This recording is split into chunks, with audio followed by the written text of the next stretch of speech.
လူသားတယောက်ကဘယ်လောက်ထိမြန်မြန်ပြေးနိုင်လဲကမ္ဘာအမြန်ဆုံးလူသားဥစိန်ဘော့ကတော့တနာရီကို28မိုင်နှုန်းနဲ့ပြေးနိုင်ပြီးတော့ကျွန်တော်တို့ခမားတို့လိုတာမန်လူကတနာရီကိုဘယ်လောက်ပြေးနိုင်မလဲလို့စဉ်းစားဖူးလားဗျ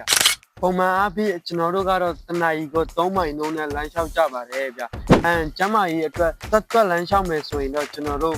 တနာရီကို4မိုင်လောက်ရနိုင်ပါတယ်ဗျဒါပေမဲ့ jogging လုပ်တဲ့လူကတော့တနာရီကို6မိုင်လောက်အထိပြေးနိုင်ပြီးတော့ professional အားကစားသမားကတော့တနာရီကို9မိုင်လောက်အထိပြေးနိုင်ကြတဲ့ record ရှိတယ်ဗျဒီနေရာမှာကျွန်တော်တို့ကတိရစ္ဆာန်နဲ့ရှည်မယ်ဆိုရင်တော့လက်ကလေးတာလောက်ပဲဗျဥပမာတစ်တစ်တကောင်ကမိုင်90လောက်ပြေးပြီးနေတဲ့အချိန်မှာကျွန်တော်တို့လူသားတွေကတော့10မိုင်လောက်ပဲရှိပါတယ်ဗျကျွန်တော်တို့အိမ်မှာရှိတဲ့ကြောင်တွေကိုလည်းအထင်မသေးရဘူးเนาะသူတို့ကလည်းတနာရီကိုမိုင်30နှုန်းနဲ့ပြေးနိုင်တယ်ဗျကျွန်တော်တို့လူသားတွေနဲ့ရှင်းမယ်ဆိုရင်2ဆလောက်ရှိတာပေါ့ဗျဘာဖြစ်လို့လူသားတွေကဒီထက်မြန်အောင်မပြေးနိုင်တာလဲအဖြေကတော့မြေပြင်နဲ့ထိတွေ့ချိန်မလို့ကြောက်ဗျာကျွန်တော်တို့ပြေးနေတဲ့အချိန်မှာခြေထောက်ကမြေပြင်ကိုထိတဲ့အချိန်က0.1 second ပဲရှိပါတယ်ဗျအဲ့ဒီအချိန်တိုလေးအတွင်းမှာခန္ဓာကိုယ်ကိုတွန်းထုတ်ဖို့ကြွက်သားအားအရန်လိုတာဗျဒါပေမဲ့ကျွန်တော်တို့ခန္ဓာကိုယ်မှာရှိတဲ့ကြွက်သားအားလုံးကအလုံးမလုံးပါဘူးသိပ္ပံပညာရှင်တွေခန့်မှန်းထားတာကလူသားခန္ဓာကိုယ်တွေထဲမှာရှိတဲ့ကြွက်သားတွေအားလုံးအလုံးလုံးပြီးတော့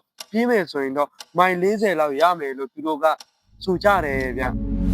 ဒါပေမဲ့စိတ်မပြတ်ပါနဲ့ဗျကျွန်တော်တို့လူသားတွေမှာပရိစ္ဆာန်တွေထက်တာတဲ့အချက်တစ်ခုရှိပါတယ်ဗျအဲ့ဒါကတော့ရေရှည်ခန္ဓာချမ်းပါကျွန်တော်တို့လူသားတွေကပြေးနေတဲ့အချိန်မှာခန္ဓာကိုယ်ကနေချွေးထွက်ပြီးတော့အပူချိန်ကိုညှိနှိုင်းပေးတဲ့အတွက်မာရသွန်လိုမျိုးပြေးချိန်မျိုးပြေးတဲ့အချိန်ကြရင်တော့ကျွန်တော်တို့လူသားတွေကတိရစ္ဆာန်အတော်များများကိုအနိုင်နိုင်ပါဗျအပြေးနှုန်းမှာကျွန်တော်တို့လူသားတွေကနောက်ကျပြီမဲ့ဇွဲနေရာမှာကတော့ကျွန်တော်တို့နံပါတ်1ပါပဲဗျကဲဒီနေ့တော့ဒီလောက်ပါပဲနောက်မှထပ်တွေ့မယ်ဗျ